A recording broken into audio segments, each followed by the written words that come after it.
Hello students, आप सब कैसे हो। हमने बहुत सारे पॉइंट शेयर कैपिटल के शेयर से रिलेटेड बहुत सारे पॉइंट्स हमने डिस्कस कर लिए हुए हैं।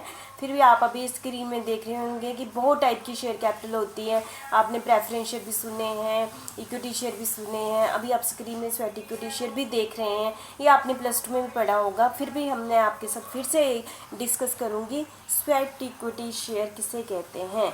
ठीक है, ये आपने बहुत डिटेल में पहले भी पढ़ा होगा। ठीक है, पेपर में आपको ये दोनों के ही टॉपिक हैं। ये कंपनी लॉ में भी आपके लिए इम्पोर्टेंट है। ठीक है, और ये आपको इस क्लास में भी इम्पोर्टेंट है। ठीक है, कॉर्पोरेट अकाउंटिंग के भी दोनों जगह आपके ये काम आ जाएंगे। ठीक है, स्वेट इक्विटी शेयर कौन से सेक्शन के अंडर है? Section 54 of the company act 2013 के अंडर। सेक्शन 54, बार बार बोल रही हूँ, sweat equity share section 54। Section 54 of the company act 2013 में दिया गया है। इशूड एट डिस्काउंट, ये आपको बता दो स्वेट इक्विटी शेयर किनको इशू किए जाते हैं? ये कंपनी के एम्प्लॉय को इशू किए जाते हैं, डायरेक्टर को इशू किए जाते हैं, क्योंकि उन्होंने कंपनी को अपनी सर्विस दी होती है।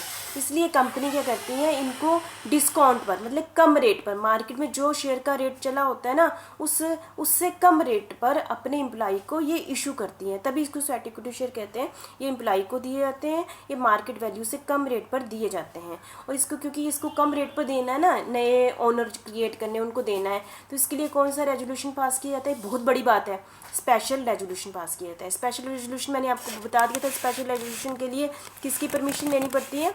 आपको पहले बताया था, स्पेशल रेजोल्यूशन के लिए ये पास करने का अधिकार किसका होता है? ये कंपनी के real owner equity share holder का अधिकार होता है। यदि पिछले ओनर राजी होंगे तभी स्वेट इक्विटी शेयर इशू किए जाएंगे। किनको शेयर इशू किए जाते हैं? ये कंपनी के एम्प्लॉय को इशू किए जाते हैं, कम रेट पर किए जाते हैं, और इसके लिए 75% से ज़्यादा इक्विटी शेयर होल्डर राजी होंगे तभी ये शेयर इशू किए जाते हैं। ठीक है, एक बार शेयर ये इशू कर दिए, ठीक है, नॉट लेस देन 1 ईयर, ठीक है, from the commencement of business. हमारा बिजनेस स्टार्ट कितना टाइम हो जाना चाहिए? 1 साल तक हमारा बिजनेस चल पड़ना चाहिए। उसके बाद कंपनी इस टाइप के डिसीजन लेती है।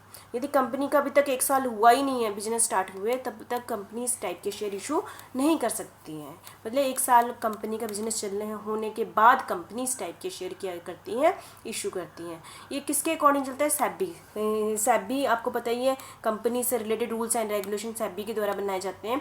उसके according sweat equity share employees को, डायरेक्टर को कम रेट पर इशू किए जाते हैं। और किसकी परमिशन के साथ होता है? वैसे सब कुछ ये इक्विटी शेयर होल्डर की परमिशन के साथ ही ये किया जाता है। ठीक है, तो मुझे लगता है आप स्वेट इक्विटी शेयर बहुत अच्छे ढंग से समझ गए होंगे। फिर भी ये कोई रिवीजन होगी, अभी बार बार नहीं करूँगी। Thank you very much. आप अच्छे ढंग से इसको कर लेना। ये आपको दोनों सब्जेक्टों में काम आएगा स्वेट इक्विटी